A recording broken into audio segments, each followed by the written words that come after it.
Welcome to the Making of Me podcast, where we explore the stories, experience, and challenges that shape us into who we have become. Today, I'm joined by Omar Ritter, motivation speaker, mental he- mental health advocate, and fractional CFO.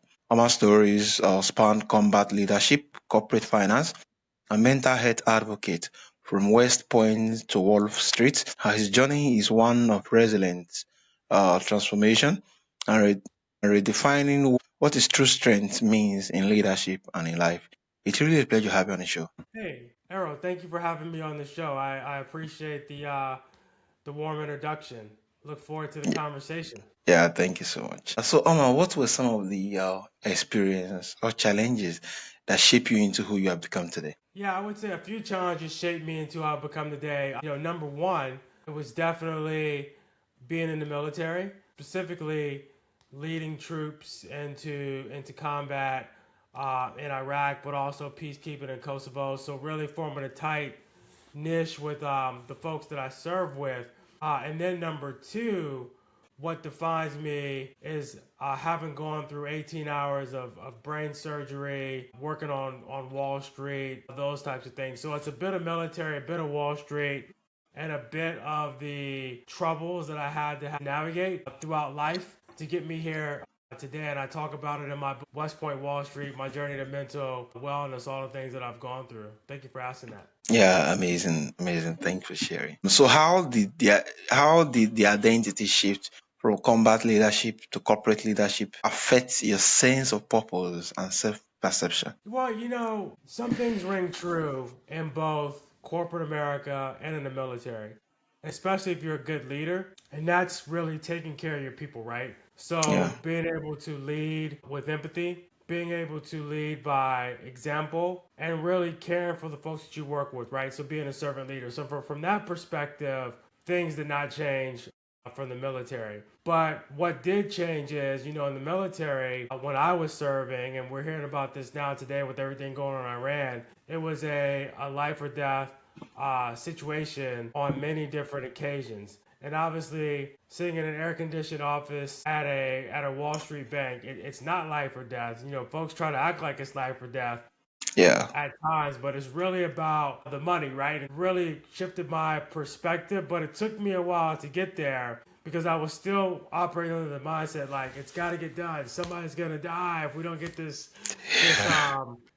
project done. And it's just no one's gonna die if you don't get the project done, right? You can be a little late. It needs to be more right than it needs to be late. We're in the military, Mm.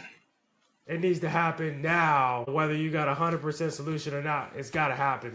Those two perspectives kind of play against each other, but I think I did a decent job of really trying to walk the fine line between both of them. Yeah, amazing, amazing. Thank you so much for sharing. So many people actually talk about resilience, but what does resilience actually look like beyond motivational cliche? Yeah, I mean beyond motivational, what it looks like is really believing in, the things that you're trying to accomplish, right? So for me, I wasn't always motivated by self. A lot of times I was motivated by, family, trying to do well to not only provide for my immediate family, but for my broader family. So that motivated me somewhat. But, in terms of being there for your people, whether it's your family, your friends, the folks that work with you or for you, those things always gave me the drive and the ambition to keep going because I knew that there was always somebody counting on me. Now, I will tell you, that's a heavy weight to bear. And when you're bearing all that weight, you're not necessarily taking care of yourself.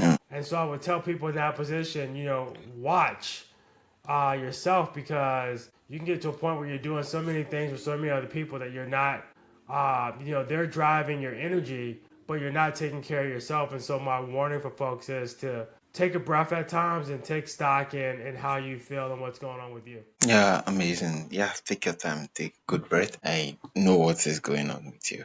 hmm That's really, really amazing. So, what is the internal costs of outward success in high performing environments? Yeah, I mean, so the internal cost is, as I stated earlier, really thinking that everything is a life or death situation. If Mm, you don't, get things done, it can mean loss of your job. And if you and for me, it was never just a loss of my job, right? Because I can live pretty cheaply. I was in the yeah. military. Like I don't need a whole lot. But when trying to care for other people, again, outside my immediate family, so mom, grandmother, brothers, close cousin, you name it, trying to help other people out and pay other bills, then that failure button, it gets a lot bigger and it gets a lot hotter, right? Especially when you're young and you're just getting started and you don't have a whole lot. And I would say, like, as you continue to move up the ladder and you're more successful, etc., that pressure gets a little bit less, but it's still a lot of pressure, a lot of pipes are running hot, and it goes back, that price, if you're not careful, is forgetting to take care of yourself, forgetting to take stock and how you're feeling, not the at work feelings, right? The at work stuff, you're gonna get that job done, but how is it impacting your personal life, right? So for me, my career would look great at times, but my personal life would be in shambles because I wasn't taking time to really look at, what I was doing with my relationships, etc. So I would say, so for me, that internal cost for me was my external relationships that I wasn't trying to support, etc. Yeah, yeah, amazing, amazing. Yeah, there's really a whole lot to learn there. Thank you so much all for sharing. So, how did our PTSD change your philosophy about strengths, leadership, and vulnerability? Changed it a lot. So Mm, what I would tell you is that it took me a long time to come to grips with the fact that I had PTSD. Well, it took me a long time to admit I had PTSD because I knew I mm, had PTSD, right? The nightmares, the waking up in cold sweats, the emotional highs, the emotional lows. I knew I had PTSD, anxiety, and several other things going on mentally. But what I'll tell you, Earl, at the same time, that inability to sleep, that obsessive compulsive disorder to get things done perfectly my way or the highway, those things made me very, very successful mm, in corporate America, specifically in finance and high finance, where all the I's needed to be dotted, T's needed to be crossed. I would show up the mm. earliest, I would work the latest just to get stuff done, right? So I made a lot of people look good, and they paid and promoted me for that. Now, fast forward from 2004 when I came back from Iraq through 18 hours of brain surgery, through being put out of the military, then having to learn how to walk, run again, those things, because, after 18 hours of brain surgery, it's not easy to function. Having the military retire me and then trying to figure out what I wanted to do. Again, obsessive compulsiveness and it really drove me to get back onto my feet. But at the same time, as I'm working over 15 years, I'm having episodes of where, like, I'm thinking about killing myself. I'm thinking about having a lot of suicidal thoughts, right? Like, people are telling me I'm great. I don't believe that I'm great. I believe that I'm behind the next guy because I'm always, chasing after what the other person has. And so I would say for me, really the bravest moment in my life was 2.5, 3 years ago when I finally admitted to myself and I finally admitted to my therapist, the medical world, that I had PTSD and I needed to get it treated. Right. And so once I raised my hand and started the process, it felt like 1,000,000 pounds was off my shoulders, man, because I was finally able to really seek that treatment that I desperately needed, but I was always trying to fight it because I didn't want to appear weak or I was taking a Yeah. knee. And so once I did that, man, it was powerful. Powerful to the point that I was so scared to admit this for 20 years, and right after I admitted it, I started writing a book. So, like I said, which is part of therapy for me as well. Yeah, yeah, amazing, amazing. I think there's a whole lot to learn here. The same TSD that make you get a whole lot of job done. People doesn't know what is going on in there, but they keep just promoting it. Could actually still become more like a nightmare when you need to just work on yourself and you do other specific thing. Yeah, it just shows the fact that sometimes a whole lot of circumstance shape us into who we have become at various points, and it might be good, it might be bad, but trust me, there are a whole lot of other sides to it. And just hearing your stories, I'm like, Yeah, I oh, mean, look, man, people have all kinds of outlets, right? And there's good yeah, outlets, there's bad outlets, right?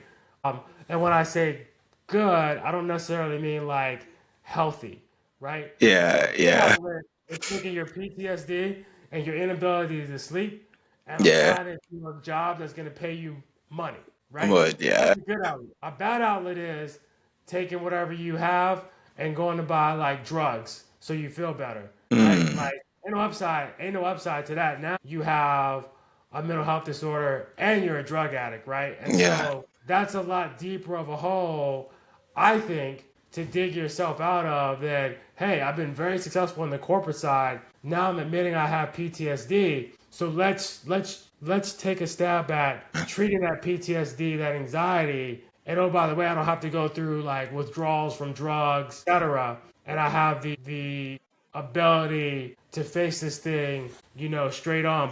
But I would say like typically when PTSD, anxiety, depression, that's going on, like there's going to be some form of an outlet, and the saddest part is when that outlet is your brain being hijacked and you taking your own life or the lives of other people, right? So yeah, I mean, I will tell you all day, Errol, like I'm blessed. One, to be in the position that I am now. yeah, Two, to be able to tell my story. And three, to try to inspire like that one person that really needs help, whether they're in corporate America, whether they're in the military, whether they're young and going through college or high school or whatever, to raise their hand and like get that treatment because you're gonna be better for it. yeah, yeah. Amazing, amazing. Thanks for sharing. So, what can leaders do to create workspace, a workplace out that supports both performance and mental wellness? Yeah, I mean, look, the way you support that is by treating everybody equally,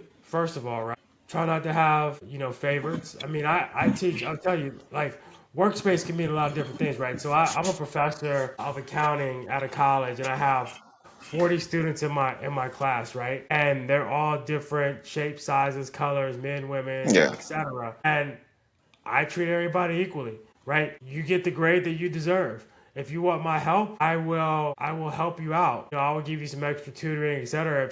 If you ask me for it, but I make sure everybody gets the same lesson, everybody gets the same notes, and so everybody is on equal footing, right? So that's the first thing that you have to do on a leader, like give everybody an equal chance to perform. Another yeah, one, as I mentioned earlier, is like have some empathy. Don't make assumptions about people, right? I remember when I was a young leader in corporate America, just getting out of the army, because the army is a bit different. Like people know that they need to be someplace at 6 a.m. They are there at 6 a.m. And if they're not there, yeah, there's just going to be problems, right? I yeah, change nothing about that, right? There's going to be problems, right? But like in corporate America, there's some flexibility. So like if I have a 9 a.m. meeting and somebody continues to be late to my meeting, I can't assume that they're late because they're a dirtbag, right? This isn't the military. yeah, Instead of assuming that, I need to have a conversation with them and understand what's going on. And when this has happened before, like to me as a young leader, what I found out is the gentleman that was always late to my meetings because he had to drop his kid at daycare, and depending on what traffic looked like, he could or could not make that meeting, but he was too worried to tell me because of my yeah, military background. And so I let down my curtain and was like, hey man, what's going on?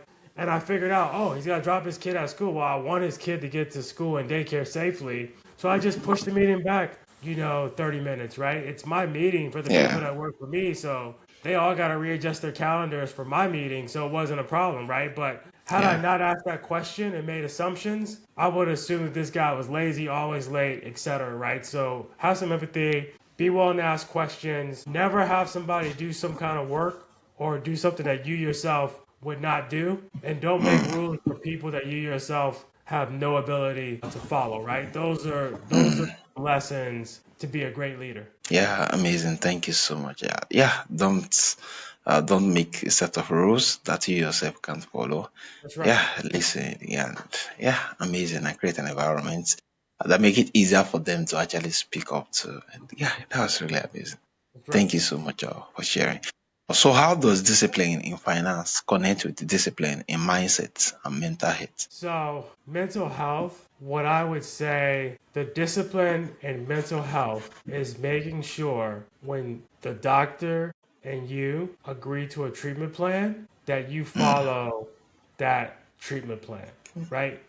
yeah, There's no way around it. If you're supposed to meet with your therapist on Thursday, meet with your therapist on Thursday. If they prescribe you medication to take, then take the medication, figure out if it's not right for you, go back to the doctor and have a conversation. yeah, But don't just stop taking the medication because a lot of times with medication, it'll make you feel a little bit worse before you feel better, right? So, because your body has mm, to adjust I guessed it. Yeah, to the medication, right? So it's a lot like a career in finance, and actually, it's a lot like a career in the military, or it's a lot like going to the gym, right? We all get up in the morning and we say, "Man, like I want to get paid, but I don't actually want to go to work," right? Like everybody would listen, man.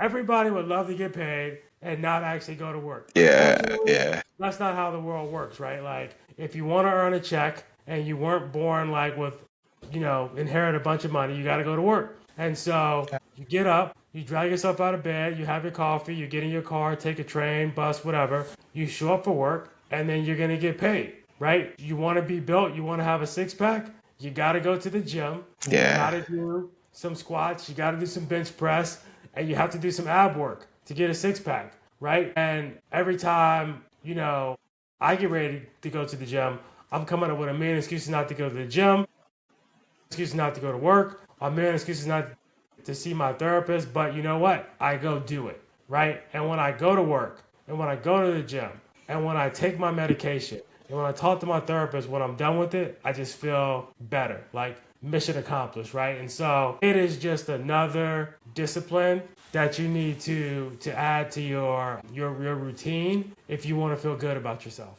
yeah. Amazing, amazing. It's a normal routine. You just need to add up. Yeah, if you really want to feel good about yourself, amazing.